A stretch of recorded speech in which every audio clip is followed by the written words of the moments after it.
шийдэл нь байгаль орчин гэдэг чи өөрөө хүний тархинд байх ёстой. Тэгээ энэ өөрөө сэтгэл мэдрэмжийг өдөөж ингэж харилцаж идэг аюул чухал их усүр хүний одоо сашгүй нэг хэсэг нь байгаа юм байна.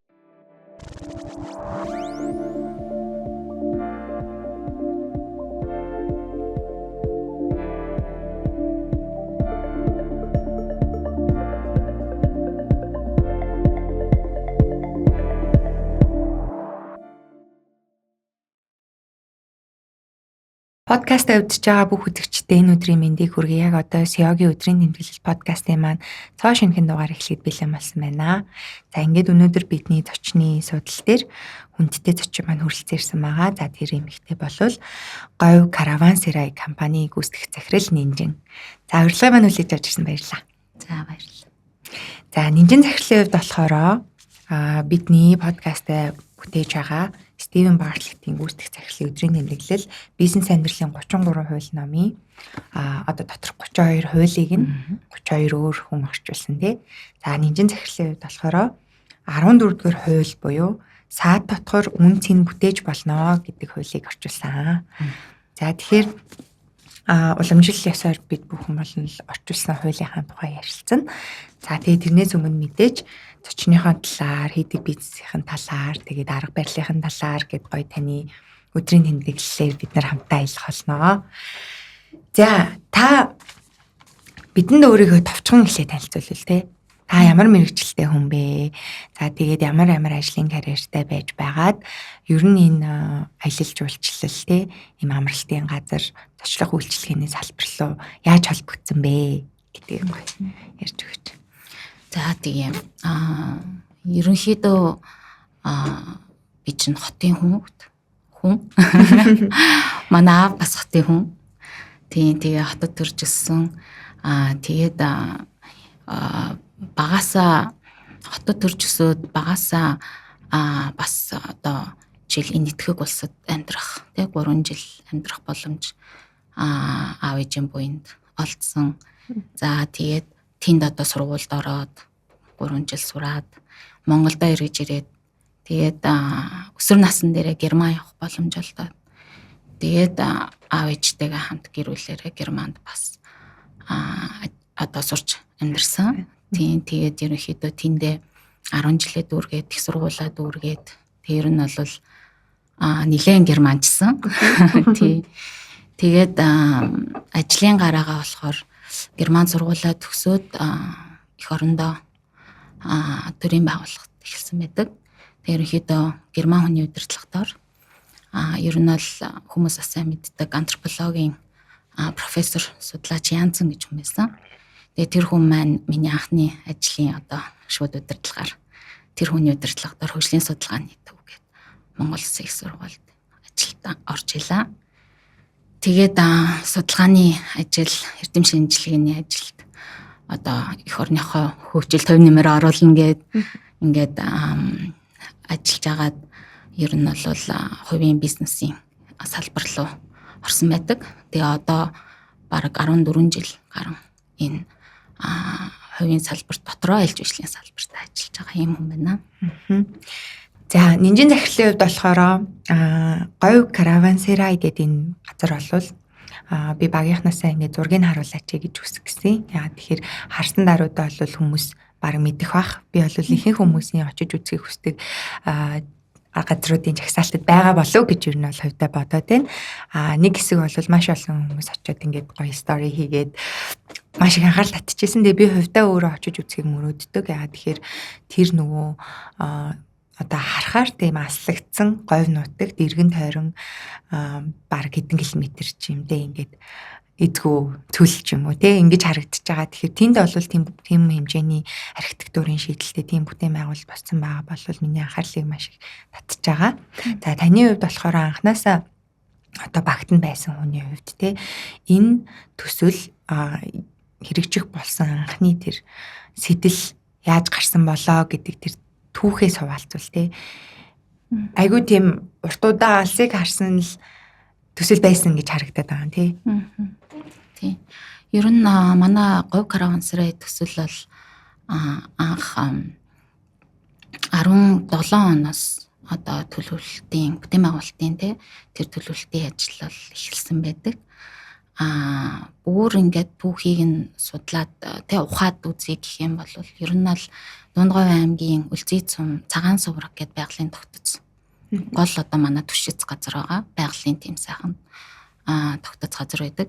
Тэгээд энэ Монголын говьор энэ аялал жуулчлалын одоо говийн аяллаа одоо үндсэн маршрут аялал социализмын үеэс одоо ингээд одоо бидний мэдхийн социализмын үеэс одоо тэрнээс өмнө бас байсан л байх.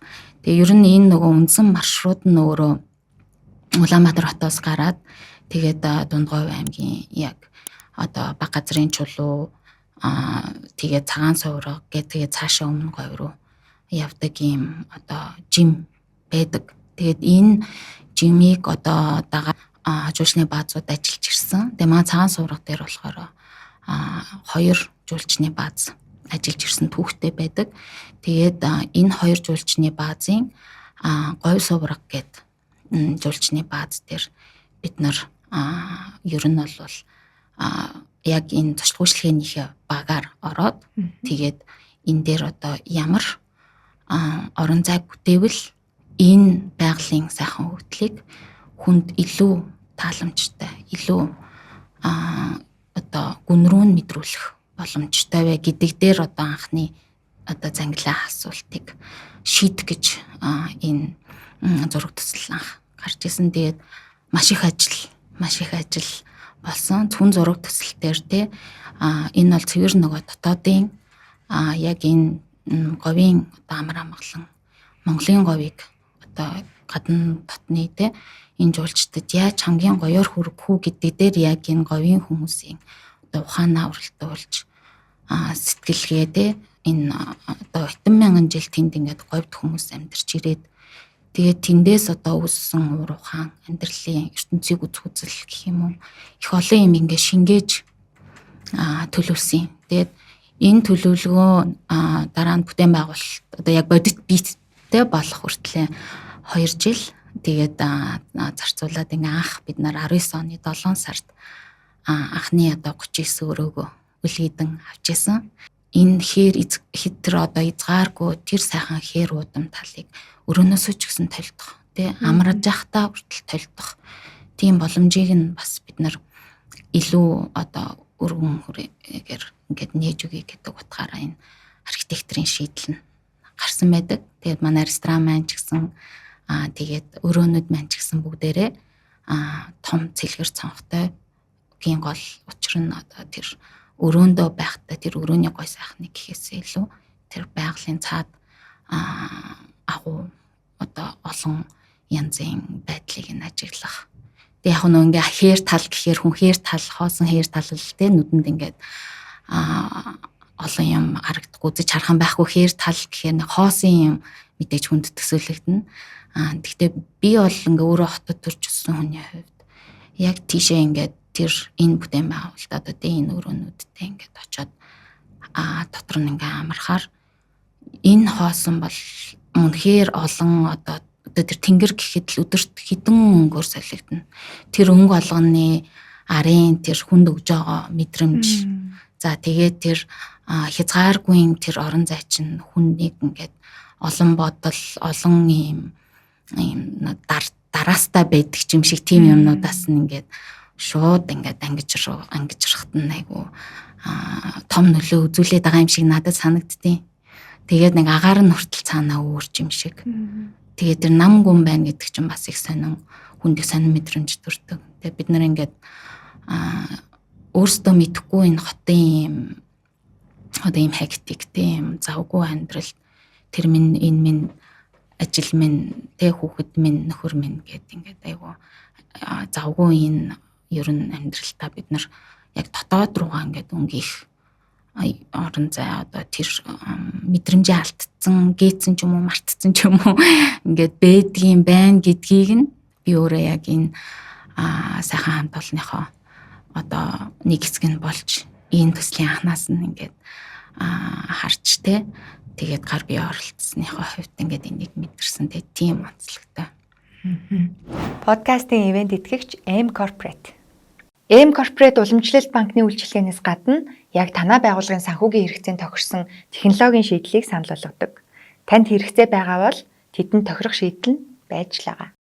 Хамтдаа холыг төтлөн. AM Corporate. Таны хувьд болохоор магадгүй зүгээр ийм байж болох уу гэдэг дээр та энэтхэгт Германд амьдарч ирсэн шүү дээ тийм багтаа.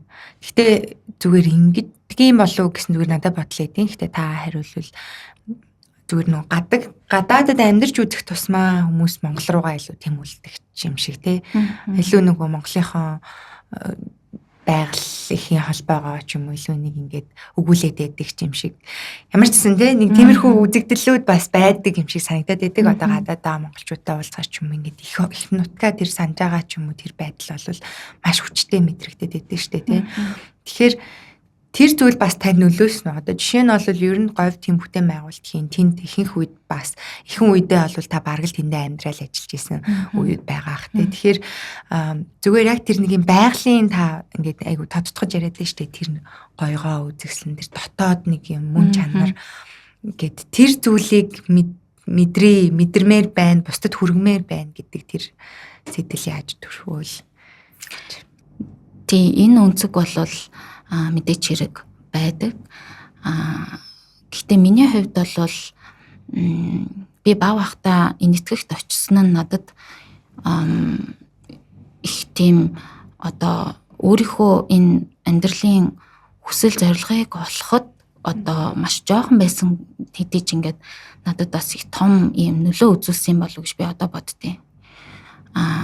Тэр нь юу вэ гэхээр тэр энэтхэг улсын өөрийнх нь тэнд ингээ 3 жилдээ ингээ удаан амьдраад ирэхээр чи ингээ айгүй тийм өнгөцхөн байдлаас илүү бас ингээ тэр нэг хүмүүсийнх нь жаргал зовлон ингээ юмнуудыг нь жоохон ч гэсэн жоохон хөвгт ч гэсэн ингээ бас нүдэн дээр илхэн тэг хүмүүс мэддэг штэ ингээ баян ядуугийн ялгаа маш өндөр гэдэг кастинг тийм тэр жоохон хөвгтөд ингээ тэр ядуу амьдралыг харах зүгээр ингээ гэрийнхээ балконоор гараа харахад л ингээ доор ингээ орон гэргүй тэгээ ингээд хүүхдээ ингээ хөхүүлээд нүцгэн хувцгүй тэг ингээ зүгээр модноос нэг даавууд үжлээд ингээ доор нь суугаад ингээ энэ амьдралыг тэ амьдраад явж байгаа хүмүүс. Тэг өнгөд нөгөө тийшээ ингээ харангуут чинь том хашаатай ингээ тэ одоо хаус маш байшин 3 давхар байшин дотор ингээ 10 хэдэн машинтай ингээ нэг гэр бүл ингээ амьдрах.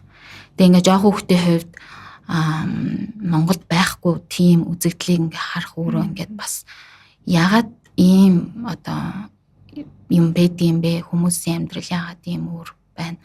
Тэгээд тэр ядуу байгаа хүмүүс бас энэнийг одоо хүнлэн болохоор яавал энэ одоо ингээд одоо шийдэгдэх нь гэх нь хаашаа. Гэхдээ ер нь ингээд энэ талын юм бодлууд айгүй их орж ирдэг байсан нь надад бас одоо энэ одоо ажил амьдралынхаа юм дээр бас их одоо хандлагт ертөнцийг үзэх үзэл бас нэлээд нөлөөсөн.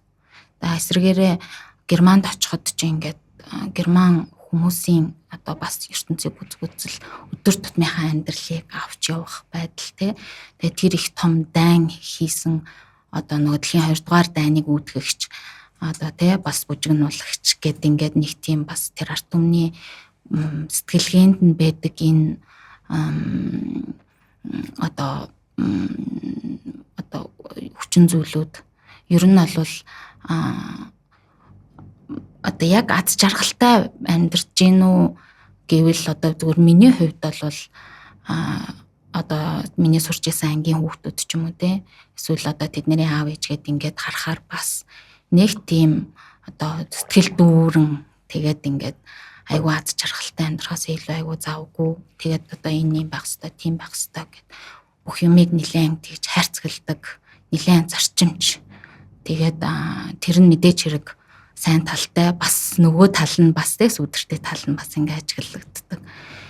Тэгээд ингээд ийм олон янзын одоо улс орнуудын олон янзын хүмүүсийн аж байдлыг ингээд харахаар одоо ингээд энэ говь карвансрын төслийг жишээлбэл ингээд бүтээн байгуулж хийж явах явцад нь одоо ингээд үйл ажиллагааг ингээд харахаар ер нь бол миний зүгээс бол би бол энэ багийн гишүүний хувьар яг энэ одоо жуулчдын сэтгэлгээ энэ одоо магадгүй дутагдаад байдаг тэр орон зайд нь энэ төсөл маань хэрхэн одоо өдөөгчөндөө сонирхолтой юм байдлаар нөлөөлж эргээр юм нөлөө үзүүлж болох нь. Тэгээд эн чинь өөрөө нөгөө говийн л сайхан үнцэн байгаа юм л да. Тэгээд энэ говь нутгийн энэ үнцнийг энэ аялж байгаа хүмүүст нь одоо яаж татнаар илүү хүрхгүй гэдэг дээр илүү одоо миний одоо харах өнцөг хандлага нь тэндээс илүү ургаж гардаг. Тийм. За энэ төслийн хувьд болохоор каравансерай гэдэг энэ үг байгаа шүү дээ тий. За энэ үг бас айгүй анхаарал татаад байгаа. Ямар утгатай үг юм бэ тий. Таад маныг ямар юугаар одоо зорилготой өгсөн юм бэ тий нэрээ. Тийм хүмүүс каравансерай гэд хэлэхэд бас ингээд хүндрэлтэй. Тэгээд яагаад одоо ийм нэр өгчөө гэд их содон бас санагддаг гэд зөндөө хэлдэг л дээ. За каравансерай гэдэг үгийг болохоор бид нар зохиогоогүй. Энэ маань болохоор ЮНЕСКОд бүртгэлтэй одоо орчин үед ашиглагдахаа болсон ийм нэр юм байна. Ер нь бол яг энэ цайны зам, торгоны замыг дагаад ингээд энэ Аз ТV-ээр одоо бүхэл бараа таваар дид бүтц маань Тэмэнжингийн цуваагаар явдаг байсан энэ үеийн одоо дэм буудлуудыг каравансерай гэж нэрийддэг байсан байна.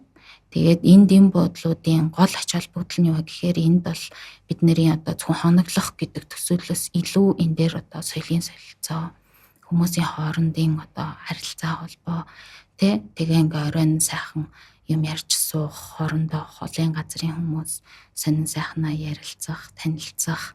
Тэгээд энийгээ дагаа соёлын солилцоо явагддаг ийм сайхан одоо төв цэг нь байдаг байсан юм байна. Тэгээд бид нэр энэ одоо утга агуулгыг нь бэлэгдээд тэгээд би өмнө нь одоо хэлж ясанчлан манай говийн одоо үндсэн аялын маршрутын нэг цэг нь нэг ийм сонирхолтой тэр цагаан сувраг тэр хээр талын амар амгалан мэдрэх ийм сайхан цэг нь одоо байгаасай гэж одоо бэлэгдэж энэ нэрийг өгсөн байгаамаа.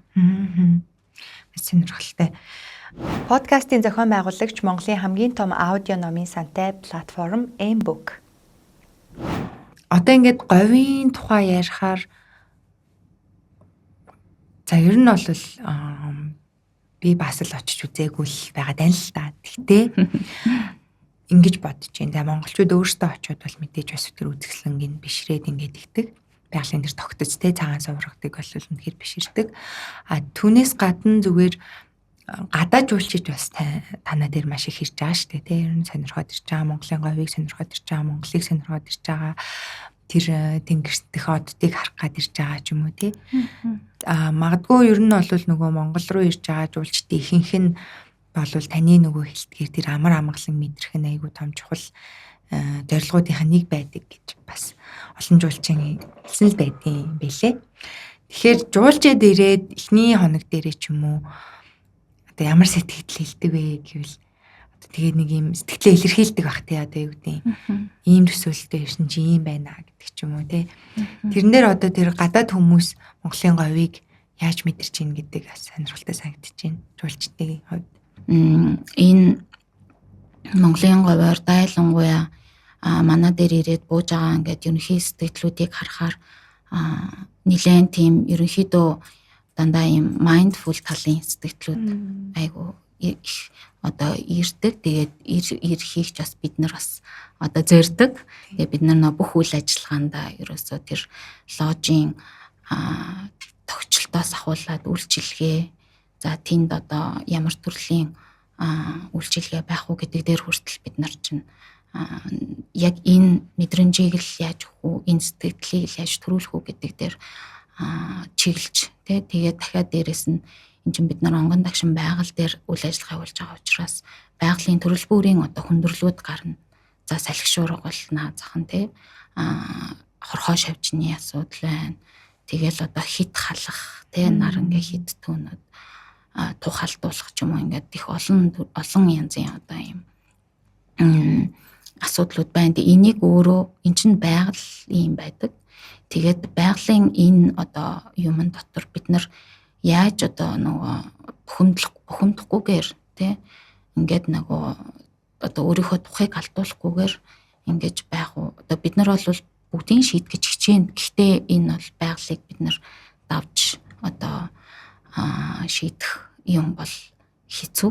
Тэгээд тийм учраас бас манай аялагчтай бас энэ байгалийн үн цэнийг одоо байгаль орчин хамгаалах бодлогоор ч юм уу танилцуулж тий ойлгуулах ингэснээрээ бас та ингээд тий ийм байгаль дэлтэй аялагч байгаа нь өөрөө ингээд айгүй том үн цэн гэд ингээд энэ мэдчлэн бас юмнуудыг бид нар ингээд хүргэхийг хичээдэг. Тэгээд энэ бүгдийг бол манай жуулчд гадна дотны жуулчид дахиад дээрэс нь энэ байгалаа айгүй сайн мэдэрдэг, зориод ирдэг хүмүүс айгүй их байдаг. Монголын говийг зориод бүр хаа байсан холоос ирж байгаа хүмүүс бүгдээрээ ер нь бол яг энэ Монголын говийн энэ уудамд өөрөө айгүй их тийм ер нь оюун санааны одоо талын одоо өгөгдөл мэдрэмж одоо эрэг юм нөлөө айгүй их байна гэж бол сэтгэлээ үнэхээр хэлдэг нь их таатай одоо үнэхээр үе гэдэг. Тасаа хэлж ийн энэ бол байгаль эрс тэрс уур амьсгалтай тий одоо хорхоо шавжтай халдаг шороо шуурдаг гэл тий ялтчгүй энэ бол байгаль дээрээс нь Монгол улс өөрөө ерөөхдөө тийм эрс тэрс уур амьсгалтай байдаг тий. Тэгэхээр бодохоор зүгээр бүтээн байгуулалтын явц руу эргээд очил л тоо тий та бүхэнд одоо яг зарим үед баг энэ ч одоо болох юм уу гэж бодтол асуудлууд тулгарч ирсэн л байх тий. Яг ингээд тэнд ингээд уусгүй тавгүй ч юм уу тий одоо ингээд тэр бүх юмнуудыг шийдэх болж байгаа шүү дээ тий. Эхнээс нь эрчим хүч одоо юу байдیں۔ Тэгээд тэгэхээр хамгийн одоо тэр энэ болох юм уу гэд багаараа ингээд эргэлзэж ирсэн ч юм уу. Тиймэрхүү ямар үе гарч ирсэн бэ? Тий байгаль гэж ярихаар яг бас нэг тодтогч хэлэх ёстой юм нь магадгүй говийг ч нөгөө desert Gobi desert гэдэг нөгөө говийн цөл гэд хүмүүс хилдэг болохоор ч тэрүү нөгөө бусад дэлхийн цөлүүдтэй хүн адилтгаж бодоод идэг. Гэтэл манай Монголын говийн онцлог бол үнэхээр тэс өөр. Энэ бол илүү одоо тал хээр нутгийн ийм одоо тогтцтой ахаад дээрээс нь бид нар ярьдаг штэ 33 говь байдаг гэд. Тэгэхээр тэр чинь маш олон ийм дүр төрхтэй одоо байгалийн олон одоо өнцөг өнгө аясууд ингээд байгаа. Тэгэхээр энэ бол зөвхөн одоо 10 өдөрч аялаад бол хүн бүтэн Монголын говийг мэдэрлээ гэвэл бас хэцүү. Тэгээд энийг бас бид нар олон улсад жуулчдаа бусад дезертийн говь гэхээр юм тийм айгу хүнд шүү гэд бид сайн түрүүнээ хүндгээ ярьчихаар хүн бас тийшээ илүү хазаачч магадгүй гэж бодоод бас энийг хэлье гэж бодлоо. Тэгэд энэ оюун санааг амраагаад байна гэдэг чинь бас тодорхой хэмжээнд таатай байгаад байгаа юм. Ялангуяа бид нар ингээд одоос мэддэг болоод байна штэ. Монголын говь өөрөө бүх бусад цөлөрхөг газруудыг бодвол ийм оройтой сэрүүн. Тэгэд энэ бол өглөө оройтой сэрүүн яг тэр өдрөл нэг өдрийн 1-2-3 цаг хүчм халуун халдаг. Тэгээ бусад үед нь маш таатай.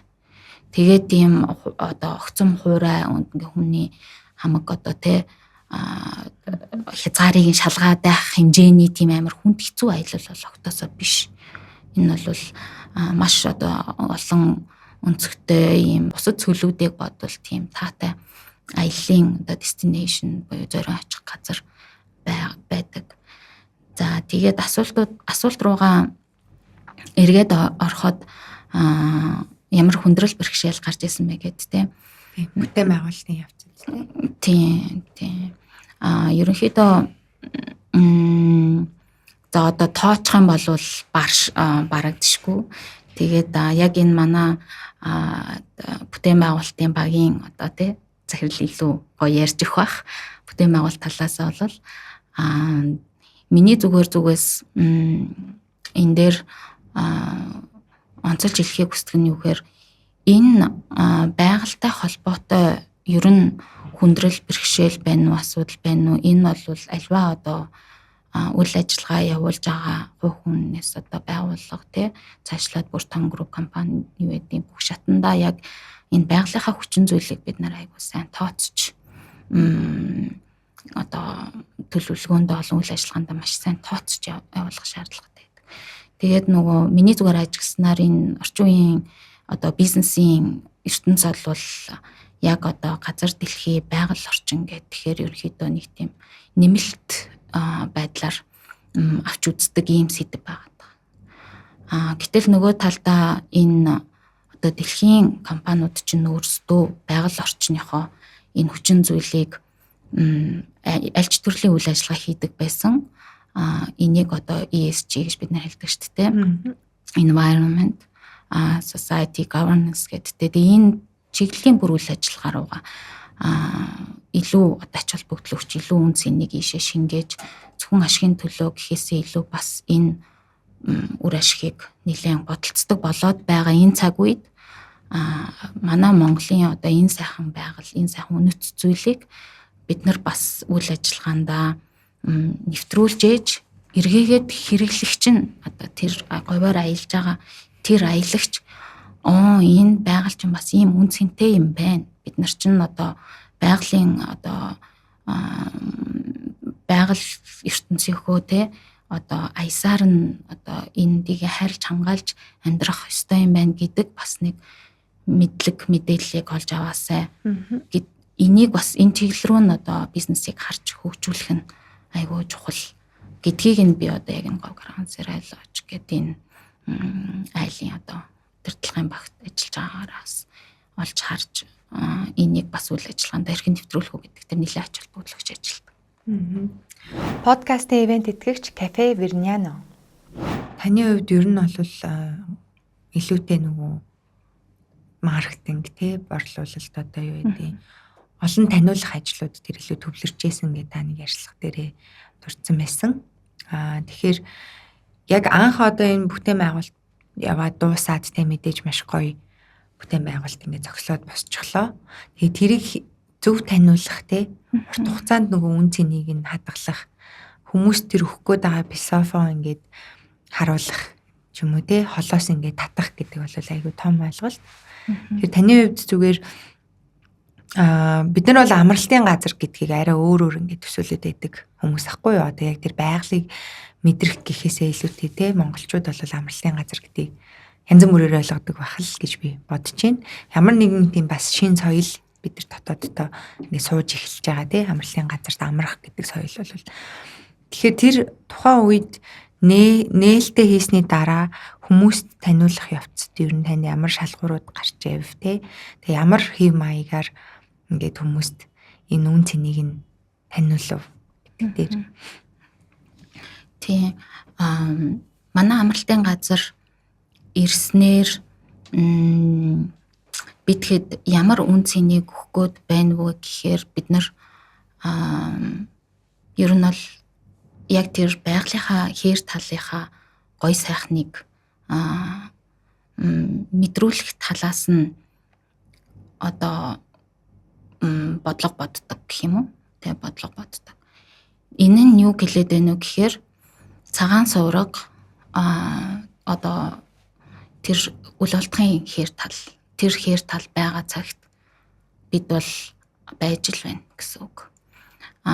Буюу яг энэ хээр талыг зориод энэ Монголын говийг зориод байгаа тэр цаад шалтгаан хэрэгцээ нь одоо юу байх вэ гэдгийг тэр одоо асуултын гол нь оршоод байгаа юм.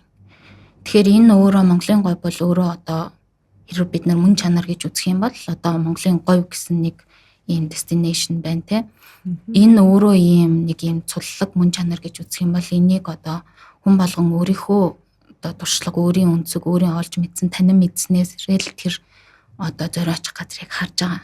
Тэгээд энэ дунд яг энэ зорин одоо энэ мөн чанарыг аль өнцгөөс нь хүн өөртөө таалж харах нь. Тэгээд тэрийг ингээд тэрнийхээ дагуу л ажиллаа хийж байгаа. Тэгснээс бид нэр ингээд нэг ийм гоё юм бүтээгээд тэрийг ингээд хүнд хүрэх гээд байгаагаас илүү тэр говийн мөн чанар нь өөрөө хүнд ямар одоо татах хүч болж гин өнцгөн налиндаа орж гин. За зарим нь жишээлбэл одоо бидний ингээд түгээмэл яриад байгаа те стрессээс салаад нэг жоохон ингээд нэг амраадах юм. Жоохон ингээд сайхан гүн нойр тэр хэр талын ингээд амар амгаланд очиод нам гүн байдалд очиод нэг deep sleep одоо гүн нойр ингээд аваадах юм. Эсвэл нэг тархиан амраагаадах юм.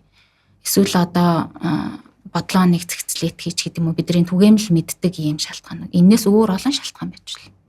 Манай говийн үнэхээр тэр ус цаг агаар энэ олон мянган жилийн оршиж ирсэн энэ бүх өвдөл бидний нүдээр харагдахгүй ч гэсэн бас их юмнууд ард нь байдаг юм шиг одоо би бол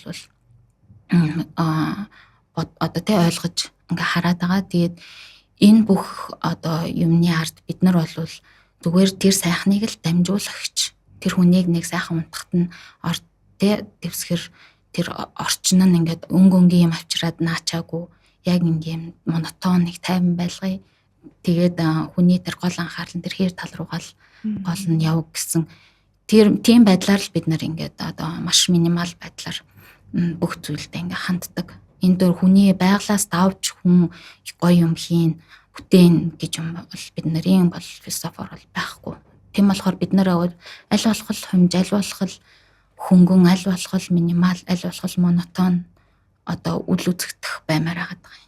Тэгжээж тэр хэр тал маань одоо оршсоор тэрийг зорин ирэх хүмүүс байсаар тэгээ энэ бол бидний хувьд бол доктортой бодлого маань. Подкастын ивент итгэгч Discover World Travel.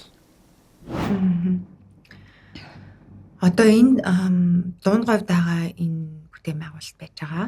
Тэгээд одоо юу гэдэг гүйцэтгэх захирлууд бол хөвчлэн одоо за их үедээ бол тэндээ байрлаад байж байдаг. За тэгээд ер нь дунд үеэс эхлээд бол яг тэндээ бас байхаас илүүтэйгээр юу гэдэг Улаанбаатар дахь офис дээрээ ч юм уу ингээд байх тохиолдлууд олон гардаг штэ тий. Эндэх одоо юу гэдэг харилцагч нар ч юм уу өөр олон ажлуудыг хэмжүүлээд явж байдаг. Тэгэхээр тэр хол байгаа хүний нөөц одоо хол байгаа менежментийг авч явж байгаа. Авч явхад тий одоо таны хувьд за ингэх юм бол их хайтайхан болчдөг юм байлээ шүү гэдэг ч юм уу тий. Тим менежментийн одоо арга барилын хувьд та ямар байна? Тий. Энэ дээр бид хэдийн арга барил болохоор ямар байдгүй гэхээр ер нь бол багийн системээр явдаг. Анханасаа багийн системээр энэ төсөл рүү орсон. Тэгээ одоо ч энэ багийн системийг одоо яаж аль болох efficient, яаж аль болох одоо чанарыг алдахгүйгээр ингэж одоо зохион байгуулалтыг хийж ажиллах уу гэдэг дээр одоо ч гэсэн бид нар ингэ ажилласаар л байгаа.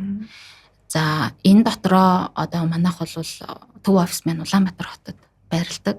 Тэгээ төв офис дээр бид нар одоо түрүүний ингээ ярьж байгаа тэр зураг төлөвлөлт төсөлтэй. Тэгээ мэдээж газар дээр нь очиж үзэх харах юм байх хэдий ч ер нь бол бүх бодлого одоо бүх төлөвлөлт юм төв офис дээр багийн хэмжээнд хийгддэг.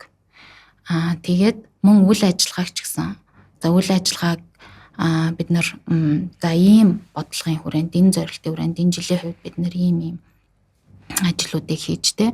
Одоо нөгөө л сайн сайхныгаа хүмүүс хүнд хүрэхэд одоо бид нар дахиад юу дутаад байна. Эсвэл юу нь илүүдэт байна. Эсвэл ингээ аль талын хамтын ажиллагааг те. Энд дээр бас нэг урлаг уран сайхан би бас заавал оруулж ирж ярих ёстой. Тэгээ энэ урлаг уран сайхны одоо хамтын ажиллагаа энэ юм маань одоо яах вэ гэд ингээд ер нь бол бид нар аль болох бодлоготой жанжин шугамаа ингээд яг цөмийг нь маш сайн барих. Тэгэхгүй нэг олон хүн нийлж ажиллаж байгаа нөхцөл нэг олон хүний бодол санаа хүсэл харах өнцгүүд ингээд холдоод ороод ирэхээр энэ дээр маш их эмх замраа систем зэгц хэрэгтэй болдог. Тэгэхээр бид нар энийг яг бодлогын төвшин төв офис дээр бол тогтмол барьж хянж хөгжүүлж ингээд тасралтгүй хөгжүүлэлтэнд явж идэг. За яг юу руугаа кемп руугаа тэ бааз руугаа яваад ирэхээр бид нар баг томлоод за багтаа ингээд үүрэг даалгавар өгөөд за яг энэ хүрээнд ингэж ажиллана. Ийм яа. Тэгээд одоо тэнд дур мэдээд одоо нэг юм улаан одоо өнгийн хувц өмсөд ороод ирж болохгүй байх нь шүү дээ тий. Тэгээ аль болох хүний анхаарлыг татахгүй юм зөөлөн юм байх ёстой ч гэдэг юм уу. Ингээд нөгөө хязгаарлалтуудыг нөгөө талдаа бас ахаад эргээгээ тэр хүмүүсээс бид нар маш их нөгөө судалгаа боломжууд нь юу байна. Ахаад бид нар юун дээр алдаад байна ч гэдэг юм уу. Ингээд харилцан маш нэгт багийн ажиллагаа энэ дээр дандаа явдаг. За энэ жилийн хувьд гэж жишээлбэл бид нар 10,000 гаруй жуулчин хүлээж аваад ингээд үйлчлээд явуулсан байна тий. Тэгээ энэ дээр ингээд хөлбөтөн баг тэнд гарч ажиллаад ингээд амжилттай улирлын үйл ажиллагаагаа ингээд өндөрлөд ингээд байж гэн. Таны хувьд болохоор гэхдээ говь каравансераа шиг олон өөр төслүүд бас зэрэг менежментэд нь явж байгаа тий одоо хамтран ажиллаад явж байгаа. Тэгэхээр эдгээр одоо ажлуудыг тий за өөр амралтын газруудж байгаа, өөр ингээд үйл ажиллагаатай газруудж байгаа. Хэрхэн одоо та цагаа барилт юм бэ гэж одоо тахгүй юу би тий. За эн чинь бол ингээд ботхоор нэг том бүтээн байгуулалт тэнд хол байгаа тэгмүүд ингээд одоо бүх ингээд бүтэн цагийн ажил юм шиг. Гэвчээг энэ бол таны төслүүдийн нэг болоод байдаг. Тэгэхээр цагаа энийг хэрхэн байрлаа? Таны арга барил юу байдیں۔ Тэ одоо юу гэдгийг заримдаа бол менежерүүд айгу түртдээ штэ тэ.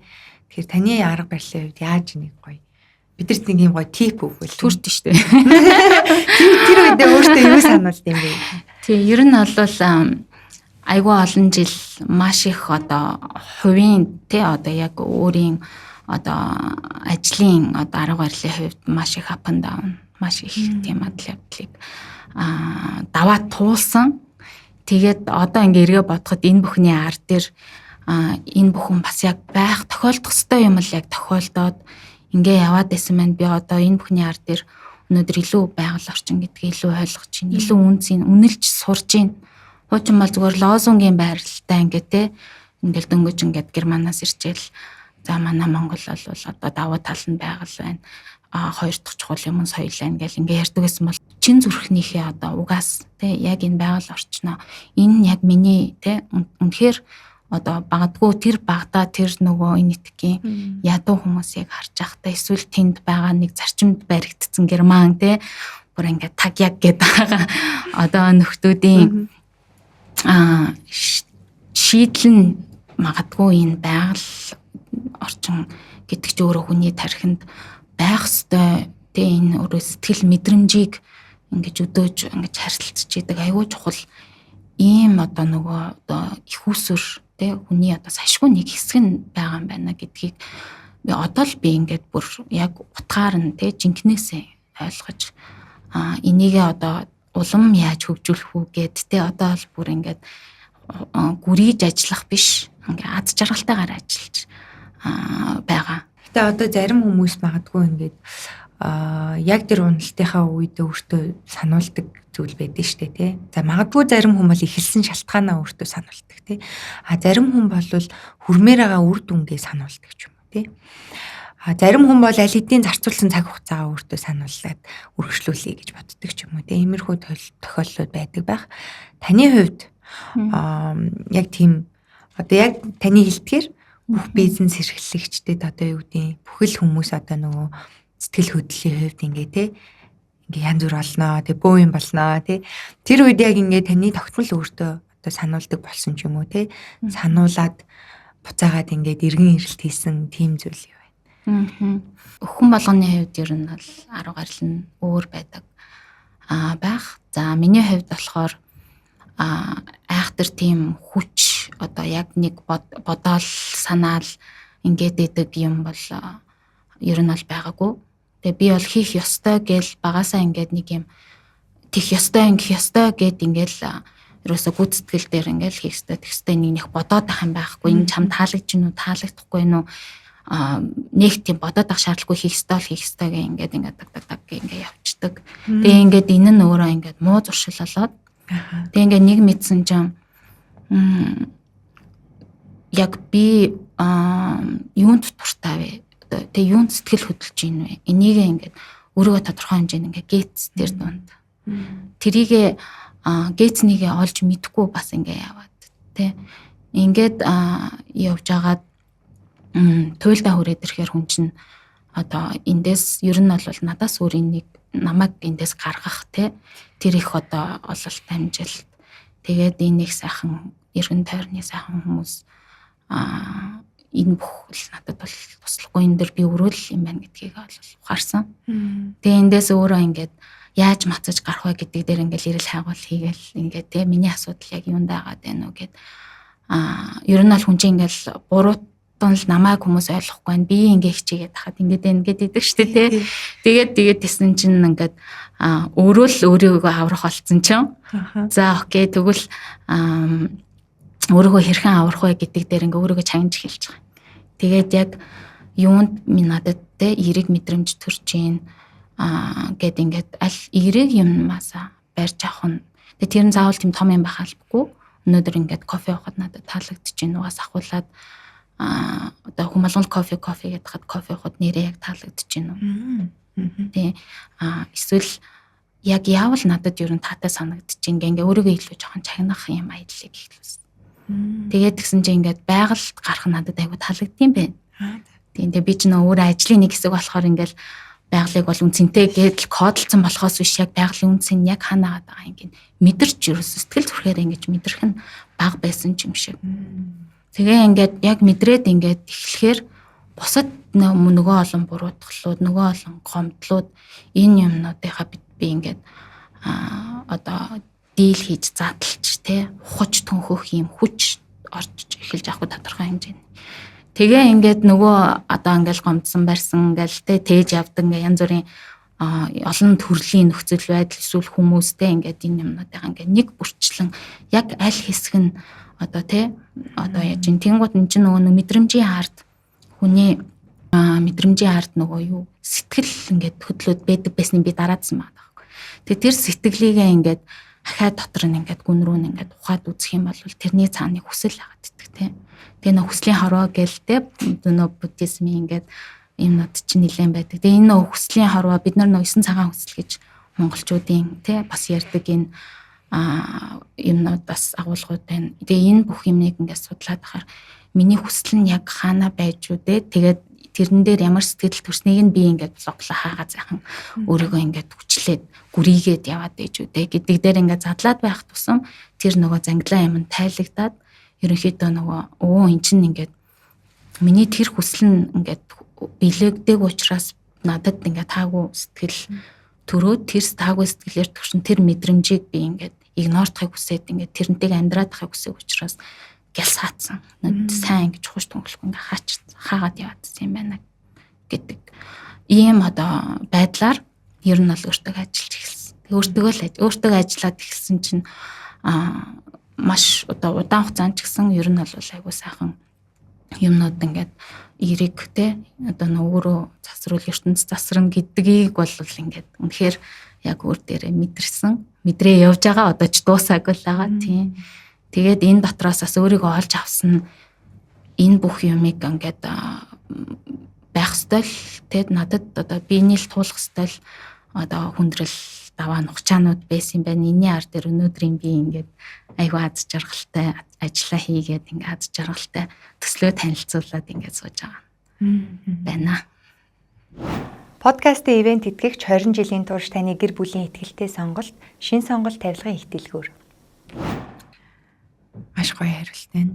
Ер нь бол яг би бас сонсонгоо зөндөө юм ойлгочлаа л да. Тэгээд нөгөө таны сая хэлж байгаа тэр өөртөө л ажиллах хэрэгтэй юм байна. Намайг үнэлэхгүй байна, намайг ингэхгүй байна гэхээс илүүтэйгээ өөртөө ажиллаад эхэлсэн гэдэг. Тэгэхээр энэ бол сонсож байгаа бас олон хүнд магадгүй айгүй хэрэгтэй байх. Яагаад тэгэхээр ер нь яг одоо төсөөлж байгаагаар бол Монголд өвөл болж байгаа учраас хүмүүсийн сэтгэл санааны хувьд жоохон тий. Бас л тэр шантралын юмнууд бол зүгээр нөгөө зөвхөн улиралтай маань холбоотойгоор явагдчихэдэн шүү дээ тий. Тэгэхээр тийм хүмүүст бол айгүй тусалсан болов уу гэж би бодож байна. За тэгэхээр одоо бидний подкастын 2 дугаар хэсэг эхлэх бол цаг маань горьгүй боллоо. Тэндээ сануулж байна. За 2 дугаар хэсэгт бид бүхэн нинжин захирлын орчуулсан хуулийн тухай ярилцсан. За энэ хууль бол саад дотгоор үн цэн бүтээж болно гэдэг нэртэй 14-р хууль байгаа. За тэгэхээр бид бүхэн ер нь бол дугаар болгон нэрээ нэг хуулийн тухай ярьж байгаа. Тэгэхээр би дахиад сануулхад бид хоёрын хуулийг бол бүтэн ярьж өгч чадахгүй. Тэгэхээр сонсож байгаа үзэж байгаа хүмүүс маань энэ номоо аваад уншихыг хүсвэл бүх номын дэлгүүрүүдээр байгаа. Nepco Publishing бол аль биесны эрхтэй.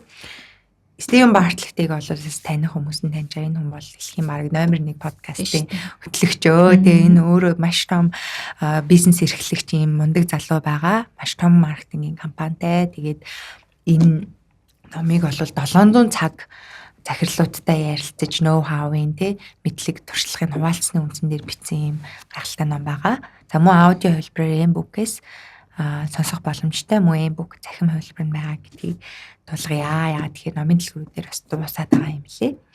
За 14-р хуулийн тухайд за энэ хуулийг анх орчуулах санал авахд ямар байсан бэ? Тэгээ хуулиа уншаад үзсэн чи ямар сэтгэл төрсөн бэ танд? Эхлээд болвол нөгөө би чи яг нөгөө зочин үйлчлэгээ бас яг нөгөө гардаж те энэ дээр ажиллаж явдаг хүний хувьд саа дотгор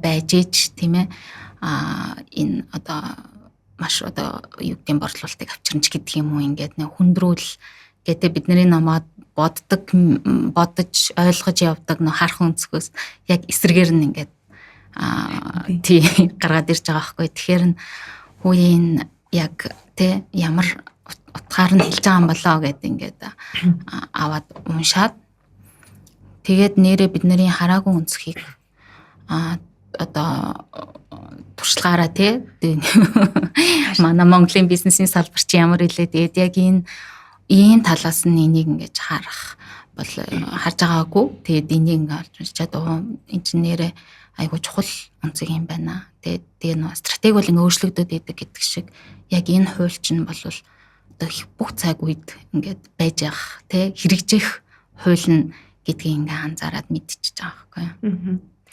Тэг би үдж байгаа хүмүүстэй хуулийн талаар товчхон яриад өгч тий. За энэ хууль дээр юу гарч байгаа гэхээр бас таны хэлдгээр юм асууна харж байгаагүй өнцөг тий бид нэр юм магадгүй айгуу анзаардаггүй. Тэгээ энэ мэдээж энэ бол айгүй олон судалгаа хойно хийгдсэн. Америкийн нэгэн компани бол одоо energy drink буюу энергийн ундааны борлуулалт нь сайн болохгүй байсан. Тэгэхэд хажууд нь бол Red Bull жишээ нь бол ингээд маш ингээд хурдтай хөгжиж исэн. Гэтэл хүмүүс бол нөгөө чихэртэй ундаанаас татгалцж байгаа хэрнээ яг адилхан нөлөөлөлтөөр Red Bull-ыг аваад уугаад исэн. За тэгээ юу болов гэдгийгсэн чинь илүү амтан нэг им имийн чанартай юм шиг те. Гэтэл нөгөө компани болвол энергийн ундаан айгу гоё амттай өгнө. Тэгтэл хүмүүс болохоор жишээ нь энергийн ундаа болон эрүүл мэндийн бүтээгдэхүүнийг гоё амттай байнгут хаарддаг гэж байгаа шүү дээ. Эсвэргээрээ энэ яг одоо надад хэрэгтэй юу гэд тэг жоохон амтын муухай болгох тал дээр хүртэл ингээ багийнх нь ярилцчихсан гэдэг борлуулалт өсөх юм бол гэх мэтчлээ айгу сонин жишээнүүд гарч байгаа. Тэгэхээр хүн болвол юу гэдэг хэрэглэгч хүн одоо бид нар гэсэн үг те яг юм бүтээгдэхүүн худалдаа авахтаа үйлчлэл авахтаа ч юм уу цэвэр одоо сэтгэл хөдлөлтөөр тулгуурлаж шийдвэрээ гаргадаг шүү. Логикоор ерөөсө боддггүй шүү. Тэм учраас ийм тодорхой хэмжээний юу гэдэг юм амтын имийн болгодог гэдэг шиг ийм зүйлийг хүмүүст өг гэд тэгээд байгаа юм тий. За мөн тэр нэг кейкний жишээ гардаг шүү дээ. Одоо тортны бэлтгэц хийгээд өгсөн. Тэр бэлтгэц нь бол усаар найруулаад жигнэл болчих бэлтгэц гараад тэгээд нөгөө компани бол маш өндөр борлуулалт төсөөлсөн байсан чинь эсэргээрээ нөгөө зарагдахгүй байгаад за тэгээ судалгаа хийгээд үтсэн чинь нөгөө Америк эзэгтэй нар хитрхи ингээ амархан буюу өөрийнхөө гарыг сайн оролцуулаагүй те хүч хөдөлмөрөө шингээгээгүй болохоор үн цэнгүүгээ ботсон. Тэгээ тэр юуг яаж өөрчилсөн бэ гэхээр компани бэлтцээс нь өндөгний орцыг хасаад за энэ бэлтц дээр өндөг нэмэн шүүгээд алхам нэмсэн чинь хүмүүс нөө оролцоотой тийм энэ чинь нэг бодлын уг нь бол төвөгтэй шүү дээ тий зүгээр ингээд хийчих юм ах гэсэн чинь хүмүүсийн сэтгэл зүй өөрөөр ажилтдаг болж таарсан шүү дээ. Тий Америк эзэгтэй нар жишээлбэл яагаад тэр шууд ингээ аваад бараг тий аваад пэйжтэл гаргачих ийм гоё одоо инновацлог бүтээгдэхүүнийг те яагаад авахгүй байноу гэхээр нөгөө Америк гэрээ эзэгтэй гэдэг чинь өөрөө ингээ гараараа ингээ тодорхой хэмжээний гар оролцож ингэж тэрний ард би бодохдоо сэтгэл те тэр гэр бүлээ нэг сайхан хооллогсон тэр сэтгэл тэр нь биш ингээ нэг аль нэг үйлдвэрийн ямиг парк гэ бэлэн юм ингээ парк гэд ширээн дээр нь 50 гэдэг өөр айгу чип те айгу юм нөгөө хүслийг нь биелүүлэхгүй байгаа байхгүй юу сэтгэл ханамж тий тэгэнгүүт нэг одоо энэ бизнесийн нөгөө нэг тийм ойлголтод эдгэжтэй заавал хялбар байх ёстой хэрэглэгчтэй аль болох саадгүй ингээ өрсөлдөөн дээр тулгуурлал за тэр ингэж их цаг үрээд тэр халтгаон ингээ зогсчоол энийг яаж шийдэх асуудлыг шийдэж ингээд хялбарчлаад байдаг. Тэгээд ингээ өрсөлдөөний ерөөсөө зах зээл одоо нөгөө бизнесийн үндсэн өглөөрийн сэтгэлийн өрсөлдөөнд суурилж байгаа. Тэнгууд ч ингээд яаж өөр байх вэ? Манай онцлог байх вэ гэд ингээ бодоод ингээ явцдаг. Тэнгууд нөгөө тал нь юу вэ гэхээр мэдээж тэр үнэн. Гэхдээ нөгөө талдаас нөгөө хэрэглэгчийн өөрийнх нь хүсэл нь яг юу байгаа даа. Тэр хүслийн ард төрж байгаа сэтгэл мэдрэмж нөгөө түрүүний яриад байгаа те хувь хүний өөрийнх нь нөгөө ийм сэтгэл зүйн ийм нөгөө fulfillment те ингээд нэг гоё таата мэдрэмж авах тэр юм чи ингээд гээгдээ тэрийг нь орхигдуулаад нөгөө асуудлыг шийдэж өгч ингээд хит ингээд бэлэнчлэх юм руу яваад тахаар хүн гэдэг амьтан чи өөрөө бас яг ингээд те зүгээр нэг юм залгаа л ээж байдаг робот юм оюун санаагүй юм мэдрэмжгүй юм хүн юм биш учраас энэ асуудал чи ингээд гарч ирээд. Тэгэхээр энийг заавалчгүй бизнес хийхдээ ч юм уу бизнес ч гэхгүй те ер нь амьдралдаа хүн ингээд нөгөө альва хэмжээ хоёр талтай байдаг учраас яг энэ хинтээ харьцчтэй эсвэл одоо нөгөө өөрөөсөө гарч байгаа тэр юм чинь нөгөө талтай очиод яаж бууж ийнү гэдгийг заавал давхар бодож зөвхөн ингээд би л энийг тэгж бодож ин гэх биш. Нөгөө манаас юу гэж бодож ингээ хамтдагч бодох ийм юм дээр ингээд энэ хууль ингээ айгу гол утга санааг гаргаж өгж байгаагаар энэ айгу зөв юм дүүргэлтийг өгч тэг бизнесийн альва нэг үйл ажиллагаанд маш чухал одоо орлого ашигыг нэмэгдүүлэхийн одоо магадгүй те нэг урьдч чухал нөхцөлийн мэдээллийг нөгөө тэнүүдаа гэж би бол ойлгосон. Подкастын ивент итгэгч Европын холбооны стандартыг бүрэн хангасан Монгол орны онгон нагшин байгалийн эрдэс тус Via Millenia. Таны хувьд болон одоо танаа багийнхны хувьд ч юм уу те энэ зүйлийг одоо таны саялж байгаагаар хүний нөгөө яг цаана авах гээд байгаа мэдрэмжэн дээр нь те мэдрэмжийг нь мэдэрч чадчихэв нүү гэдэг аягүй чухал болчихж байгаа те. За магадгүй говь каравансераа төсөл дээр ч юм уу өөр төслүүдээр энэ зүйлийг ялгарлыг ч юм уу те шингээсэн зүйл юу байна та бүхний хувьд? Тий. Яг энэ нөгөө цаад ирж байгаа хүмүүсийн хүсэл гэвэл үнэхээр одоо бидний хувьд бол урьдчилж таамаглахын арга байхгүй. Хүн болгоны ертөнц өөр. Тэ хүн дотор ч ингээ бүлэгт ертөнц оршоод байна шүү дээ. Тэгэхээр тэр ертөнцийг одоо бид нар жолоодно гэж байхгүй, бид нар удирдна гэж байхгүй. Энд чинь тэр хүний өөрийнх нь одоо тэ орон зай байгаад байгаа. Тэгэхээр бидний одоо гол одоо энэ хээр талын энэ мөн чанарыг яаж хүн одоо өөртөө хэрэгтэй байдлаар буулгаж авах вэ гэдэг гол одоо медиум, гол хэрэгсэл нь урлаг юм байна гэж тодорхойлсон. Тэрийг олж харсан гэх юм уу? Энд чинь бас ингээл бүхнийг мэдээл энэ бол урлагийг гаргахгүй шүү дээ. Энд чинь ингээд бас тодорхой хэмжээний тэгээ туулал, түүх, стори бүтээж ингээд эндээсээ ухаажаад ингээд хараа явж. Тэгээ ингээ манаа дээр хүрлцэн ирж байгаа ингээд уран бүтээлийн талын зочид маань үнэхээр яг тэр хээр талын мөн чанарыг ингээд хин хүнээс илүү их мэдэрдэг юм байна. Тэ бид нар бол ингээд өөр өөрсдийнхөө хүлээж авч байгаа бол тэр урлагийн хүмүүс чинь илүү гүнрүү мэдэрдэг юм байна. Тэгээд манай энэ цагаан сувраг үлзийд сумын одоо энэ нутаг дэвсгэр маань өөрөө их тийм урлаглаг одоо ийм одоо аура одоо юу гэнтэй тийм урлаглаг спириттэй гэж бас ойлгож болохоор ч юм шиг. Яа гэвэл жишээлбэл Дундгой аймаг өөрөө дуу хуурын үлгийн нутаг, агуу соёлын үлгийн нутаг. Энэ дотроо Үлзийд аймаг нь өөрөө хамгийн олон урлагийн гавьяц төлтөлтнүүдийг төрүүлсэн. Тоогоороо одоо нэгдүгээр ч ихсдэг. Тэгээ энэ нөгөө ийм урлаг дуртай ийм нэг байгаль орчин байгаад байна шүү дээ. Тэгээ энийг чи нөгөө урлагийн хүмүүс нь очихороо илүү ингээд холболтуудыг мэдрээд эндээс ингээ үн цэнийг мэдрээд ингээд ерөөсөө энэ өөрөө ингээд цэцэглээ явчихж байгаа. Тэгээ энэ сайхан хүмүүс чинь одоо яг энэ манай тэр хээр тал дээр яг говь каравансераа яг энэ цагаан сувраг яг энэ орчим дээр ингээд өөрсдөө ингээд ундраад тэгээ ингээд урлагийн бүтээлүүд төрдөг. Тэгээ манай дээр ингээд мундаг уран бүтээлчдийн бүтээлүүд дэглэгдсэн байгаа. Тэгээ энэ бүтээлүүдээр манай одоо лож манай энэ газар маань бас амилж одоо ирж байгаа одоо Хавс Америкаас ирэх Солонгосоос, Японоос зүүн Азиас ингэ ирж байгаа ингээд дэлхийн өнцөг булан бүрээс ирж байгаа хүмүүс энэ урлаг яг тэр газар дээр үүссэн тэр газрын өвдөл энерги дээр одоо хөглөгдөж тэр уран бүтээлчээр гарсан тэр бодит бит болон одоо сонсгон дуу чимээ авианы ийм уран бүтээлүүдээр дамжуулаад тэр газараа мэдэрчдэг. Энэ бол үнэхээр бүр гайхамшигтай.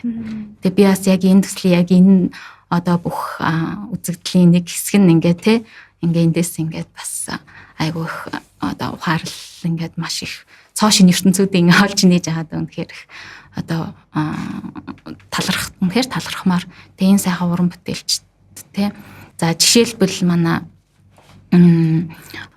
Гампуруу гэд одоо хөгжмийн продюсер язгуур урлаг судлаач юм байна. Тэгэд энэ Гампуруу ах маань жил Алтай ятга гэдэг та бүхэн мэдчихэе. Тэ Алтай ятгыг ингээ хөгжүүлж ирсэн. Алтай ятга гэдэг маань өөрөө маш эртний одоо олдроос олдсон ийм хөгжмийн зэмсгийг Монголын нутаг дэвсгэрээс олдсон ийм хөгжмийн зэмсгийг одоо хөгжүүлээд ингээд эргэлтэнд оруулаа явуулж байгаа хүн баг. Тэгээд тэр хүн маань жишээлбэл энэ Алтай ятгач өөрөө тэнгэр газрыг холбогч ийм авьяа гаргадаг гэж байна. Тэгэнгუთ бидний мэддэг нөгөө ийм өндөр хэмжээний дуу хөгжим авьяа гарахгүй тэндээс бол 5 нотоор маш юм намуу хаяа гардаг. Тэгээ энэ аян өөрөө яг хүний нөө mindful 432 ГГц гэдэг mindful-ийн frequency байдаг. Энэ үйлдэл дээр нь яг тэр тоглогддог юм байна. Тэгээд ингэн гот чинь нөгөө манай хээр тал нам гүм одоо тий энэ сайхан амар амгалан дотор энэ Алтай ятгын ихшгийг хүн сонсохоор одоо шууд зүрх сэтгэл рүү буух жишээний. Эсвэл одоо ингээд тэр ухамсар бүтээл тий очир болдгон ухамсар бүтээл яг үедгээр манай дээр энэ уран бүтээл одоо үүсээгүй ч гэсэн очир болдгон одоо тэр мондог хүн бол энэ 13 ширхэг ухамсар бүтээлийг ингээ манай дээр дээлсэн нь өөрөө хэлэхтэй болохоор наран ургахаас наран жаргах зүгт хүний ухамсар оршсоор байдаг. Бидний энэ би одоо үр мөх биш бол бидний оюун санаа ухамсар бол ингээ оршсоор байдаг. Тэгээ яг энийг бэлэгдээд яг энэ одоо хээр талын наран тэ од гаргийн доор ингээ 13 бүтээл нь ингээ оршсоор байгаад бол өөрөө маш их сэтгэл хангалуун ингээ байдаг жишээний. Гэх мэтчлийн урлагаар дамжуулж хүний мэдрэмжийг одоо сэтгэлийг хөдөлгөж тэрүүгээрээ эерэг мэдрэмжийг хүнд төрүүлснээр эргээд хүн нөгөө сэтгэл мэдрэмж гэдэг юмгаа магадгүй нэг дарцсан ч юм уу те мартцсан ч юм уу эсвэл тэрийг мэдэрч бас тэндээсээ хөг авах нөгөө creative thinking чиндээс гарч ирнэ. Тэгээ ингээд яриул зөндөө ингээд гоё үргэлжлээд явах юм сайхан одоо хууль те хуулийн цаа дагуулга бол үнэхээр том байна. Подкастын дэмжигч Elsie Waikiki. Би одоо ингээд нөгөө ийм төслүүдийн ардах те одоо юу гэдэг юу бодож юу хийсэн бэ гэдгийг яриулахаараа айгуу гоё зүгээр гоё санагдаад идэг. Яагаад тэгэхээр бид бүхэн магадгүй юу нь яриулахгүй бол те ихэнх хүмүүс магадгүй энэ бол зүгээр амралтын газар гэж ойлгол өнгөрнө шүү дээ те. Тэгэхээр нөгөө ард нь ийм олон зүйл явж байгаа юм байна. Тэгээ ийм мэдрэмжийг өгөхийн тулд ийм олон зүйл болсон юм байна штэ гэж сонсохоор айгуу гоё урамтай санагддаг. Тэгэхгүй яг хүмүүстэй сонсгож гин гэж бодохоор гоё санагддаг, сэтгэл хангалуун санагдал идэг. Тэр ийм олон юм явдаг ах нэ. Ер нь бизнес гэдэг өөрөө ийм олон зүйлийн комплекс юм шиг байгаа юм тий. Тэгэхээр яг би хувьдаа бол зүгээр нэгэнт Монголд аялал жуулчлал хөгжиж байгаагийн бүгдээрээ ингээд гоё цогцоор нь юмнуудаа хараасай гэж хүсэж байгаа. Дотоодын аялал жуулчлал тэр гадаадын аялал жуулчлал тэр тий. Ийм аяллаас авах тэр мэдрэмж гэдэг соёлыг илүү гоё түгээгээсэ гэдэг зүйл дээр хувьдаа бол хүсэж байгаа тий. Бид нар нөгөө нэг яг болж байгаа бүтэж байгаа юм дээрээсээ эхлүүл тий. Одоо хөгжлийг хэрвээ хурдлуулъя ч гэдэм үү ингээд тий илүү ингээд сайжруулъя гэх юм бол болж бүтэж байгаа л юмнасаа эхлээл тэгэл баг багаар ингээ явж ятал тэр бусад нөгөө бидний стресстүүлээд байгаа ингээ асуудал болоод байгаа тэр бүх юм чинь ингээд бас шийдэгдэх болох үз юмнууд шүү дээ. Тэр чинь огт болохгүй юм. Тийм болж байгаа юм дээрээсээ илүү эхлэлээ тавьж хөгжлийнхөө бас харах өнцгийг илүү тийшээ фокусаа чиглүүлвэл илүү боломжууд бол үнэхээр бид нар л чаддгийм бол одоо нөөц тийм энэ соёлын байгалийн энэ нөөц бол Монголын дэлхийн одоо хамгийн цор ганц байгаа нүүдлийн соёл амьд одоо нүүдлийн соёл иргэн шүү дээ. Тэгэхээр энэ бол бид нар л ашиглаж чадвал тий ажин дүү өнцгөө хараад ингээд хүргэж чадвал ер нь бол маш сайхан нөөц боломжууд бол байна. Подкастын хамтран ажиллагч Sennheiser брендийн албан ёсны дистрибьютор Global Smart Solution.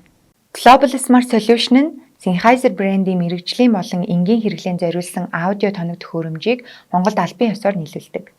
Студ, подкаст, тайз дэлгэцийн хэрэглээ, систем интеграцийн шийдлүүд гээд аудиотой холбоотой бүх төрлийн шийдлийг нэг дороос авах боломжтой. За, одоо бидний подкастын сүүлийн хэсэгт болохоор манай подкастын ивент итгэгч байгалийн эрдэс ус Via Millenia ажиллаж байгаа. Тэгээд Millenia-гийн зүгээс болохоор компанид ажил өрнүүлдэг. Тэр нь бол одоо Untouched Core гэдэг тий. За тэгээд тэрний үндсэндээ бид нар зочдоосоо одоо таны Untouched Core буюу тэр бидний мэдхгүй тий, бидний ч авах тий, ер нь бусад хүний мэдхгүй тий, таны тухай тийм сонирхол юу байна? Одоо магадгүй та өөр бизнес эрхэлдэг ч юм уу, спорт эрхэлдэг ч юм уу, эсвэл өөр төрлийн сонирхол ч юм уу тий. Тиймэрхүү зүйлс юу байна гэдэг дээр бидэнд гоё хуваалцаач гэж хүсэж байгаа. За миний хувьд бол айхтар тийм хөгжүүлсэн гоцгой дур чадвар бол байхгүй. Гэтэ мэдээж одоо хүнлэн болсон хань нөгөө олон хүсэл дунд нэг бяцхан хүсэл байдаг нь одоо зурах дуртай. Багадаа их зураг зурдаг гэсэн. Тэгээд энийг ингээ орхицсон. Гэхдээ яг хуу нөгөө өөрөө төсөөлдөг штэ. Одоо ингээ тэтгэрт гараад ч юм уу те. Нөгөө нэг кино идэх штэ Шварценеггер нэг ах トゥ хоёр том ахт нь нэг Шварценеггер тоглосон нэг одоо нэрийг мартчихсан кино идэх. Тэр кинон дээр ээж нэгэд нэг эмхтэй юм бурал юм эмээ зураг юм яахгүй юм гарден те юм байгаль дунд өөрийн ингээд юм нэвт урлантай. Тэг ингээ зураг зураад байж идэг тийм юу гардаг аахгүй юу. Тэрийг багтаа харчаад одоо ч бодож байгаа юм л да. За магадгүй тэтгэрт гарч байгаа нэг тэгээ зураг зураад сажмаар тэгж байгаа юм болоод.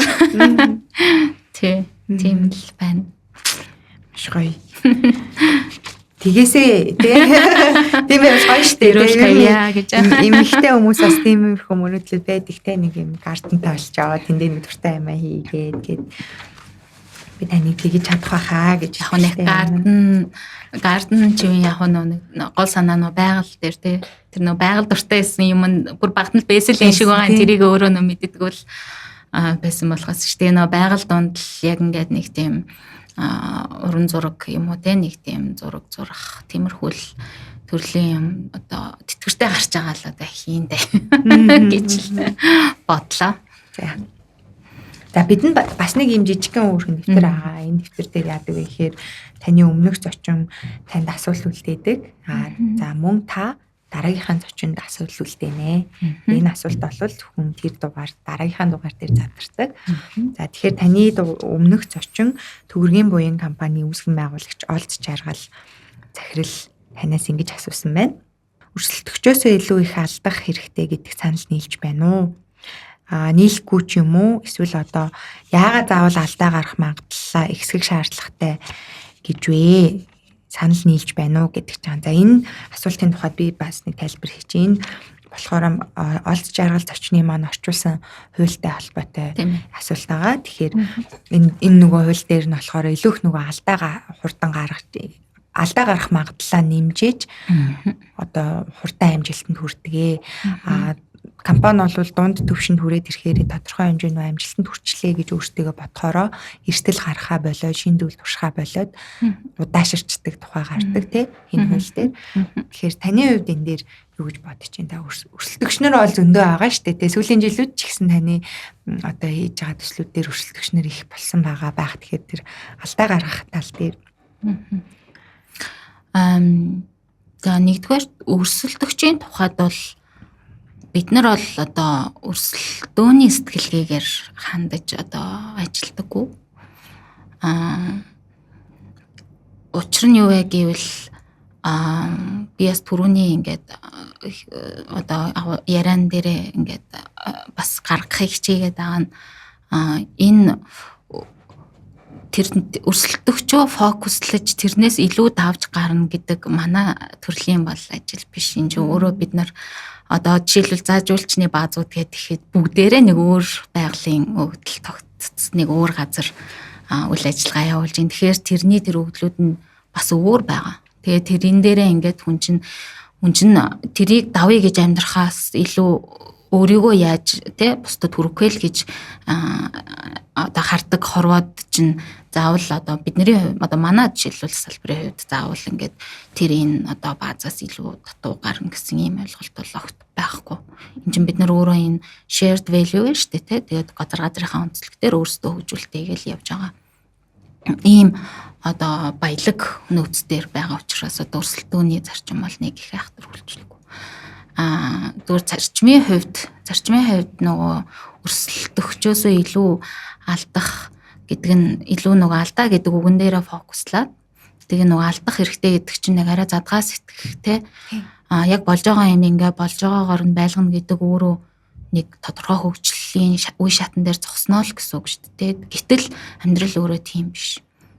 Хүмүүс чинь ингээд байнгын ингэж одоо тэ цаг үетэйгээ ингээд төвсөн өөрчлөгдөд ингээд явж байгаа ийм нөхцөлд чинь одоо тэр үйлчлэгээ бүтээгдэхүүлчлэгээ тэр юм яга бас л тэмдрээлтэй ингээд тэр хүмүүсийн одоо мэдрээл танин мэдээл тэр дотроо алдаж онол алдаан дотроосоо ахаал номын ярьдаг чинь ухаж төнхөөл яг юм нь алдаа болчихжөө бид нар одоо мууда эсвэл одоо бусдаасаа сулд оройдоо алдаад байна уу гэвэл үгүй энэ алдаанаас суралцах тэ тэр нэг хөгжлийг нэг алхам болоод явдаг учраас энэ алдах гэдгээс нэг айх хэрэггүй гэдэг тэг үндсэн жанжин шугам тэг үндсэн өөрсдийнхөө яг үнцгийнээ зөв тодорхойлцсон байхад тэгэл алдаал алдаан дээрээсээ суралцаад явах тийм майндсетийг энэ зохиогчнаас илүү гаргахыг өссөн болоо тэр утгаараа би бас энэ өмнөх захирлынхаа асуултанд те санал нийлж байна гэж хэлье. Подкастын хамтрагч ертөнцийг таних хөтөч Nepco. За маш гоё хариулт өглөө. Яг би уг нь бол нөгөө зочдынхаа хариултан дээр тулгуурлаад ойлгосон зүйлээ хэлье гэж боддог байсан юм аа. Тэгээд яг үзэгчд маань бол дүгнэх шаардлагагүй гэдэг идэв учраас би бол таны хариултан дээр нээлттэй үгүй тийм нээлттэй одоо үзэгчд маань өөрсдөө хүлээж авах үнцг нь янз бүрээр хүлээж авна. Гэхдээ болвол би бас санал нийлж байгаа. Тийм бас та яг гоё ингээ хариулаад ямар үндслээр санал нийлж байгаа гэдгээ хариулсан их таалагдлаа. Гоё байлаа. За тэгээд мэдээж та энэ хөрхөн дэвтэр дээр дараагийнхаа зочны асуултыг үлдээгээд тэгээд дараачихаа дугаарыг үзэж байгаа хүн бол өнөөдрийн маань зочин Нинжин захирал дараагийн хүнээс юу асууж вэ гэдэг тэр сонирхолтой ингээд зөвхөн нэвтрүүлгийн төгсгөл хэсэг задардаг юм зүйл байгаа тийм.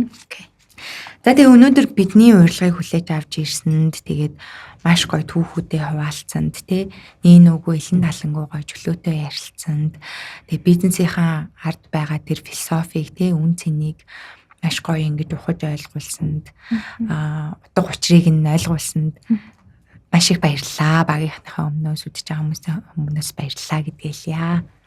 За та бүхэндээ бас надад одоо энийг ярих боломжийг бас ингээд сайхан одоо дэлгэж ингэж дэмжиж тий ингээ ярилцсан дас их баярлалаа. Тэгээд энэ ажилд нас үнэхээр чухал энэ олон нийтэд хүргэнэ гэдэг чинь бас бид нарын тэр болгон хийх гээд хийж чаддгүй ийм зүйлийг бас ингээд хамтраад хийгээд дэмжиж явж байгаад бас их баярлж байна. Тэгээд энэ ажилд нь улам их өмжилт өсч улам сайхан одоо үндсэнтэй агуулга бүтээлүүдийг бас хүмүүстэй хуваалцж хүмүүст бас нэг гоё те оч гэрэл сайн сайхныг төгөөсэй гэж хүсэж байна. За маш өрөөё. Ямар гоё нэ маш их баярлалаа. Бүхэн хичээж байгаа багаараа хичээж байгаа. Тэгээ мэдээж бидний зочид бол маш чухал хэсэг нь байгаа. Тэгээ энэ бүхнийг хүргэхэд тэгэхээр өнөөдөр таныг ирээд тантай ярилцсан бол маш их баярлж байна. За тэгээд энэ хүрээд бид бүхний өнөөдрийн дугаар өндөрлөж байна. Тэгээд бид нэр өнөөдөр Нинжин захирлын өдрийн тэмдэглэлээр хамтаа аяллаа. Тэгээ бас нэгэн сонирхолтой бизнес эрхлэгч эмэгтэйгийн ингээд түүхийг бид бүхэн хуваалцлаа. Тэгэхээр энэ хүртэл дуустал нь үтсэн мэдээж үзэгчдтэй бүгдэнд баярлалаа гэдгийг илэрхийлье. Тэгээд дараагийн дугаараар дахин бид бүхэн сонирхолтой зочинтой тэгээд дахин нэг хуулийг ярьж өгнө. За тэгээд бүгдэнд нь баярлалаа. Баяртай. Танд баярлалаа. Баярлалаа, баяртай. Хүүе нэг өөрөөр аялаад үзэх үү? Бид аялагч бүрдээ Эмбү, Music, караоке үйлчилгээний 1 сарын эрхийг бэлэглэнэ. Оюунлаг бас зугаатай аялах уу? Энэ өвлийн амралтаа дурсамж дүүрэн гөрөлхийг хүсвэл Discover World Traveling Тайландын Пхукет, Бангкок, Вьетнамын Фукок, Хятадын Хайнан болон Бээжин, Туркийн эртний хотуудын онц сонирхолтой аяллуудаас захиалаарай. Оюунлаг бас зугаатай аялах уу? Discover World Travel.